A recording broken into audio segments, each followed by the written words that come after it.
Good morning, everybody, or good evening, or wherever you are in the world. It's morning here. It's actually a little bit dark, but it should be getting lighter soon. So I've been trying to adjust my lighting because it's 7 a.m. here in Perth, and we're getting towards that wintry end of the year where it's a bit dim.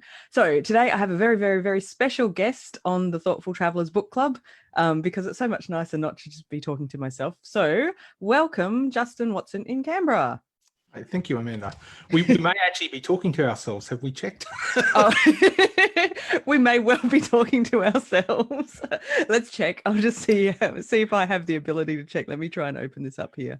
No, there are 3 people watching us. So do leave a comment if you can see us so that we know we are not talking to ourselves. But apparently we're not. One of those 3 is probably me, but... yes. 4 now. So there you go. We're really popular. Excellent. We've got top rating. Helen's here. So Helen says, hi, Amanda, Justin. So she's watching. Helen's in Perth. So Helen's in Perth. Awesome. Excellent. Yes. Perfect. I'm sure people will listen back on the podcast or later in the day. Absolutely. Yes. So it's so nice to have someone else here to chat to. And so, of course, today we are talking about Paul Theroux's tome On the Plane of Snakes. And mine's slightly different. Oh gosh, isn't it funny? And it's so new when we still already have different versions. Yeah. Yes, there you go. I didn't even know. Is that a paperback version, Justin? Yes, it is. Right. Okay. So I was gifted this one, so they sent me the hefty hardback. Now I don't think I've told this story, so let me. Oh, hello, Anne. Anne, where are you at the moment, Anne? You must be in the States. I don't think I've told this story publicly because it's a little bit embarrassing in some ways, but anyway, back in October, I think it was, or September, I know I was in Cairns at the time, I had an email from Paul Theroux's publicist saying, could you have Paul Theroux on your podcast? And I completely freaked out. I thought, oh my God, yes, of course. And I went down to breakfast. I told my friend Lindy at breakfast, this happened to me today. I can't believe it. I'm sure it's not going to happen. And I never told anyone, I don't think, except Lindy. And because I didn't really believe it would happen. And then so I was like, yes, back and forth, 3 or 4 times back and forth. And then Paul Theroux's publicist ghosted me. I never heard from them again. And I emailed back maybe 4 times, like as many times as I could without being really annoying. But apparently we were not quite important enough. So having read now the book and not absolutely loved it, I'm a little bit glad. So... I thought your story was going to be they sent you the book. They also sent me the book, but that was part of the procedure to say, let's have Paul on your podcast. And no, never happened. So there you go. You never know. Maybe in the future. That bit's not going to go into the little cut that goes into the actual podcast stream because I still have a little bit of hope that maybe one day in the future I can have Paul Theroux on my podcast because he's a really important writer to me. He was probably the first travel narrative writer that I really adored. And definitely the reason I traveled a lot, definitely the reason I went to Russia and traveled the Trans-Siberian. So really influential. So maybe one day. All right. I'm just going to keep checking Anne has joined us from Phoenix, Arizona, Justin. So we are totally live across the world. Your time zone plan worked? My time zone plan worked. I was trying to make sure that some people in the States people in the States. Yeah. So it has worked. And they're probably like the rest of us got not much else they can do at the moment. Yeah, this is the time, isn't it? So yeah. All right. So now Justin and I think we've got a fairly similar approach to how we read this book. But maybe Justin, could you just give us a quick overview? Like, did you enjoy it? What was the highlight? What did you think? I think like I have posted on many people's comments in the Thoughtful Travellers group to read the second part of the book. So, and it almost did feel like 2 books. The first one was very, it linked all about Mexico, but I got the impression that maybe he was searching for something the way Americans feel about Mexicans and that way Mexicans feel about Americans in the first half, and it kind of continued on in the second half. But once he got to Oaxaca, which I think I've pronounced that correctly. Oaxaca? Oaxaca? I'm not sure. It's Mexican Spanish. And but once he kind of got there, there was some interesting stops along the way, but once he kind of got there, it all seemed to be more about the local people and traveling. And even though he did seem to ask a lot of them, have they been to the US and did they cross the border illegally? There was a lot more for me to get out of the book in terms of especially with the Indigenous people up in the mountains.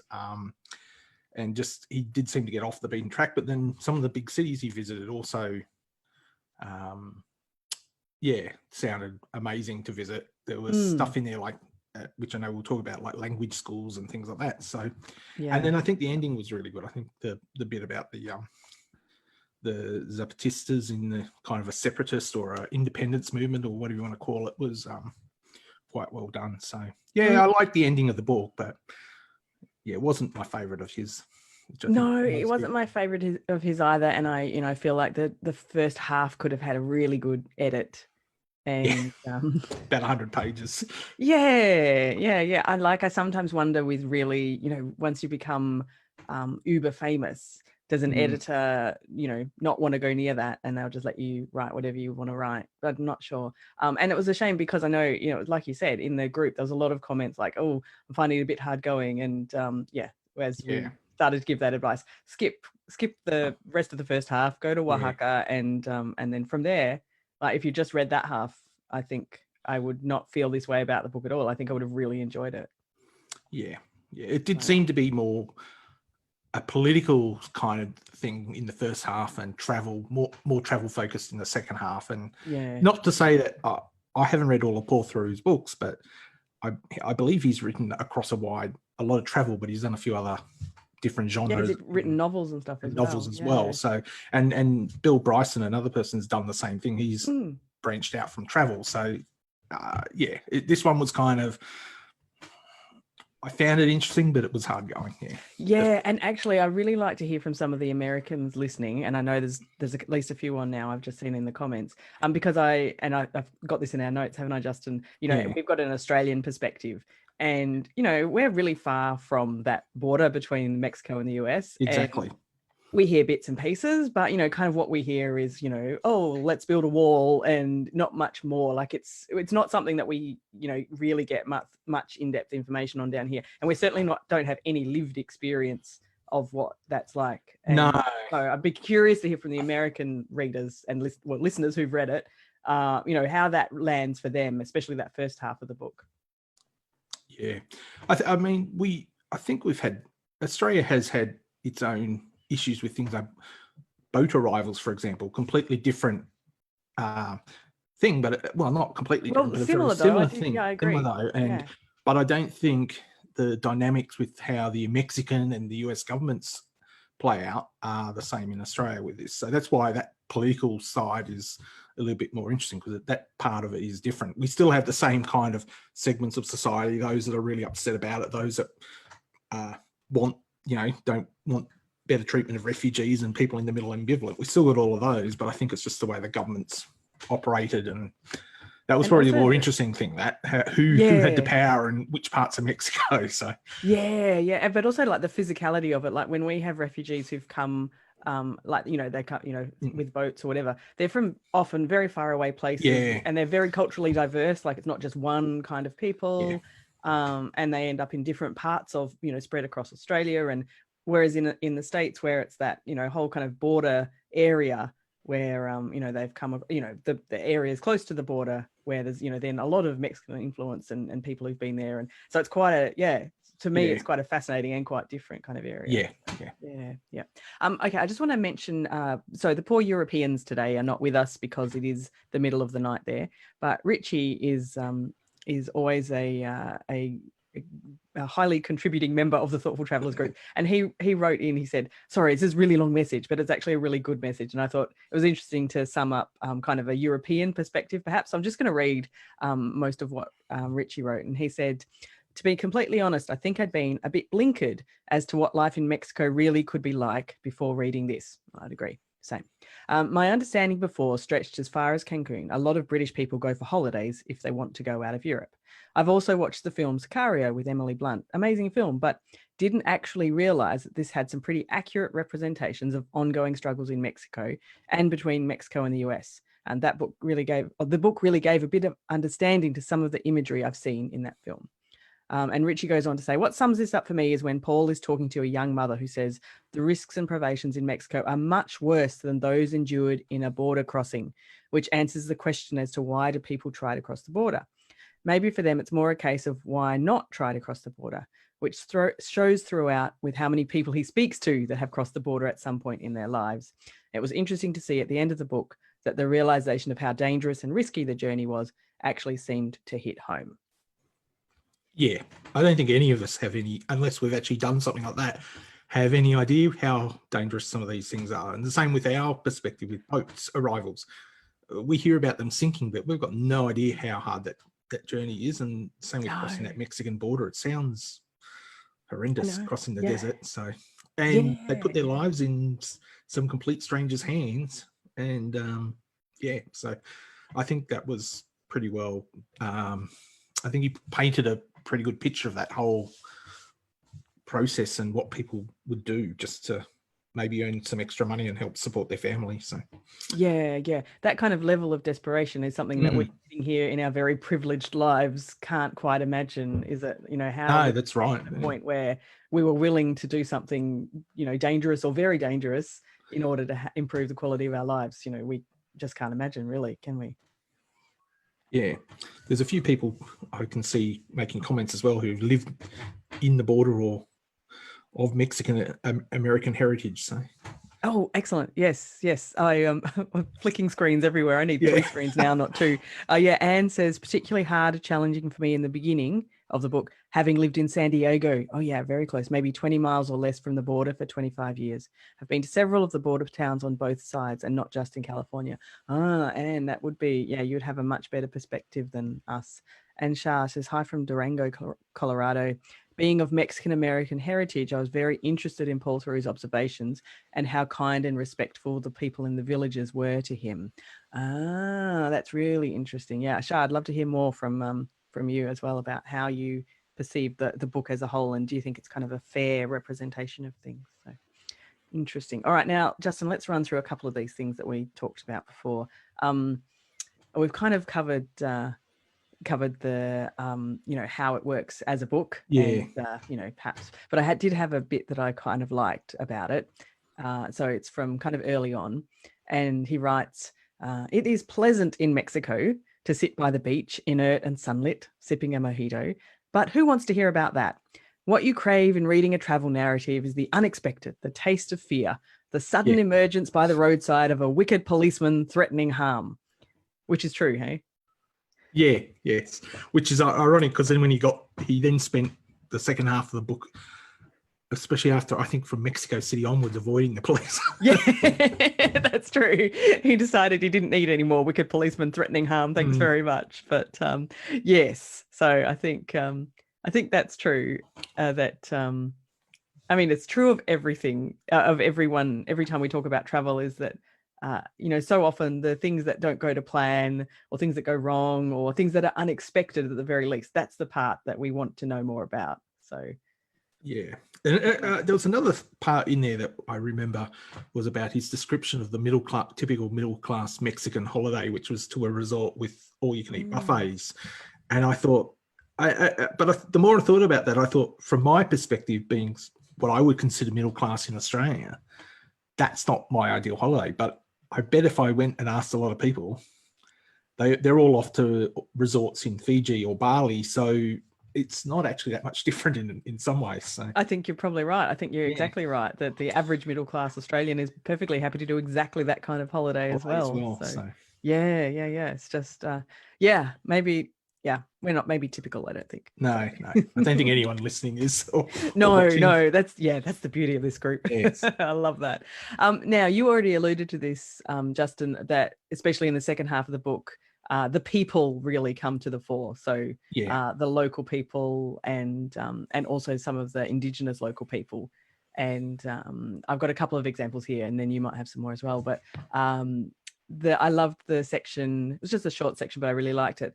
There were 3 women who he gave a lift to from when he was in the Oaxaca section from San Cristobal. And it was the time when he had to detour to avoid a blockade or protest or something. I think it was pouring down rain as well. And yes, exactly. Then this massive storm hit, because I remember he learned some new words about downpours in Yes, Spanish. I did too. Yeah. And I really liked that example because it seemed, well, the way he told it was that they each asked each other a lot of questions. Like it was a real, obviously the car journey was a few hours or something, and they got to really ask each other a lot of questions and get to know each other. And it was a very two-way, because I remember him describing how the women said, "Can we ask you questions?" And he said yes, and they got to quiz him as well. Yeah, yes. I like that. I think that, and go on. Oh, sorry.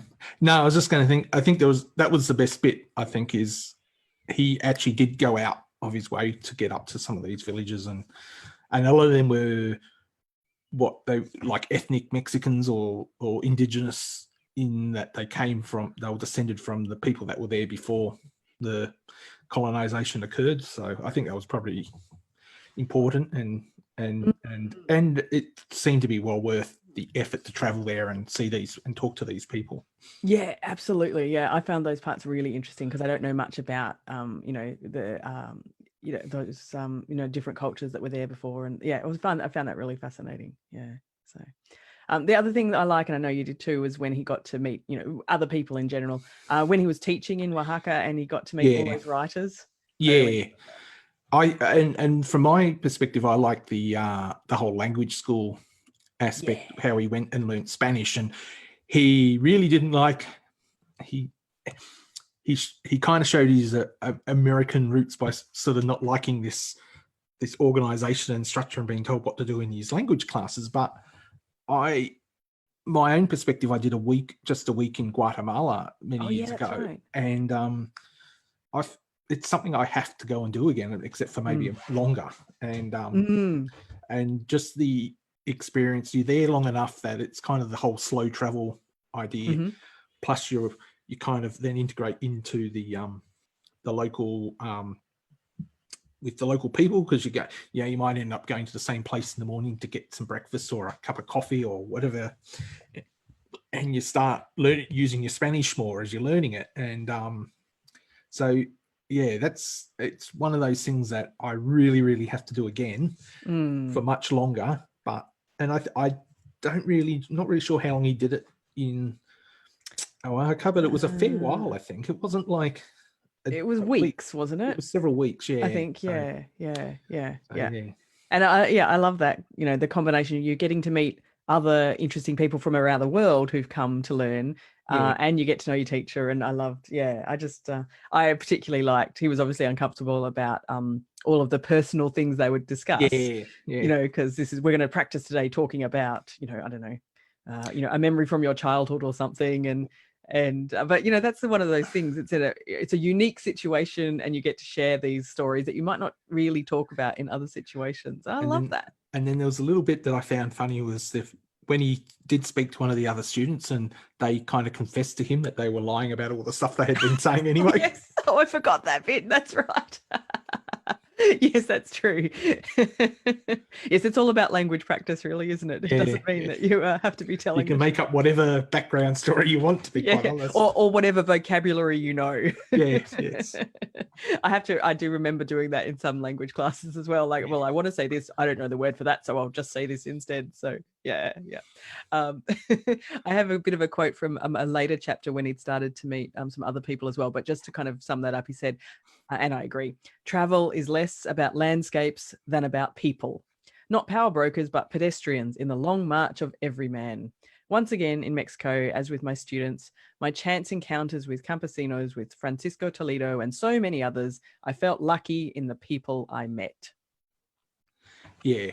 And there was that person he met who he had that art gallery, and he was quite well famous and very hard to get a meeting with. But yeah, that's obviously right. I'd be curious to know whether when he requested the meeting, they actually looked up and gone, "Oh, who's this Paul Theroux guy?" And then, Oh, okay. Famous. Okay, I'll have a meeting, or whether we'll meet him. But they seem to get along really well, and it's quite interesting because I think they were in similar age as well. Yes. And then their library had a whole heap of his books. So I think in the end they obviously worked out who he was, and yes, there was a kind of a meeting of the minds. Signed their books and stuff. Yeah. There was it was a two-way street. So yeah. Oh, I know. It made me think when I travel, and I've heard this from people I've interviewed, I think I could make more effort to try and be introduced to other interesting people just by asking. Like one of my I've interviewed a couple of novelists, and one was Natasha Lester, who's a Perth novelist, and she sets her books often in France and London, and they're historical fiction. So she wants to research, collections in museums and stuff. And she said, just by asking, just by writing, and even years ago when she wasn't very well known, just by writing to a museum and saying, hey, I'm researching a book on blah, blah, blah, they will introduce her to, these curators of these amazing collections and open up the back rooms and show her things. And, just for the asking, really, because that's kind of what those things are there for. And if you have a good reason to have a sticky beak, then the world's at your feet. Often it's just a matter of asking often, and we don't do that. So, yeah, it's interesting. Let me just check if we've had any more comments. I can't see any, so I'm going to keep going. So the other thing that, Justin, you brought this up about places we want to go. And yes, tell me more. Well, I have already traveled to some of Central America. And it was a while ago, over 10 years. So I did some trips into places, Guatemala and Costa Rica and Mexico was always a place, funnily enough, and I know some of the Central America has had its fair shares, but Mexico was always a place that people kept telling me how dangerous it was. So you didn't go there. But I love the colonial architecture and just the backdrop of volcanoes, and I just really love that.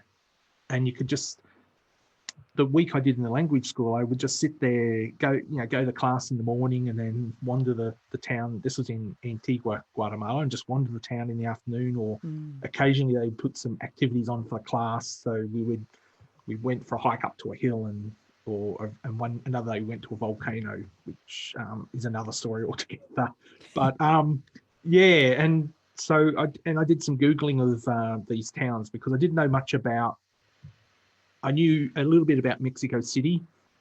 I knew a little bit about the sort of historical sites on the I forget the name of the peninsula, but where Tulum and Chichen Itza is and all of that. And so I kind of knew where all these, and that's the other aspect, is you've got these sites from pre-Columbian days. So all of that makes Mexico sound wonderful, but of course at the moment all we can do is dream and and hope. So one day. And I think from you kind of get that, going back to the beginning of the book, you kind of get the feel for the drug cartels and how dangerous it can be, but then you realize there's a lot of people, they're not,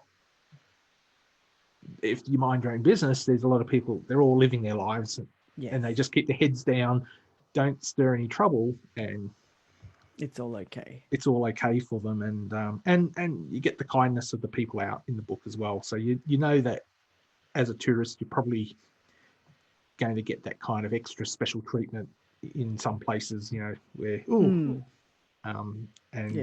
to show you their magnificent town or something like that. So I forget San Cristobal de las Casas. I think was I can't remember the bit after San Cristobal. I think it was a name, and these long names. And then literally, I briefly saw something on something I was watching. This and it just flashed up, and it was a documentary. And I've gone, oh, hang on, I just read about that last night. So I did some googling, awesome. and I've gone, that's on my list now. I've got to go there. So yeah. Well, that makes this book a big success, I think. Yes. I have never been to Mexico, and I nearly went to Mexico, and I still have always regretted it. But I was visiting my mother and stepfather he was American, and he lived not far from San Diego, actually. And I was visiting him there, and I was maybe 20-ish, like I had hardly traveled at all, 20, 21. And I my boyfriend and I at the time said, oh, well, it's closed. We're going to go to Mexico for a couple of days. And he basically forbid us from doing that. And it was one of those very awkward situations because, I didn't really want to, it was too, I didn't have enough knowledge or confidence to overrule that kind of, order. And so I didn't go. But of course, I've always regretted that since, because I haven't had the chance to get there in that, intervening few decades. But one day I will. But the place, I think the Oaxaca area that's something that really appeals to me, and I'd already had that in mind because I've known a few people who've lived there or had extended periods of time there. And I'm just going to read this bit from the book because I really liked how Paul Theroux described it, because it confirms for me that it's a place that is of interest to me. And so he said, the sanctions against bulldozing the classic architecture of Oaxaca and making room for resorts have kept the town's soul intact. Not many cities in Mexico can say that, not many cities in the world. And he goes on to talk about how it's kind of resisted modernization.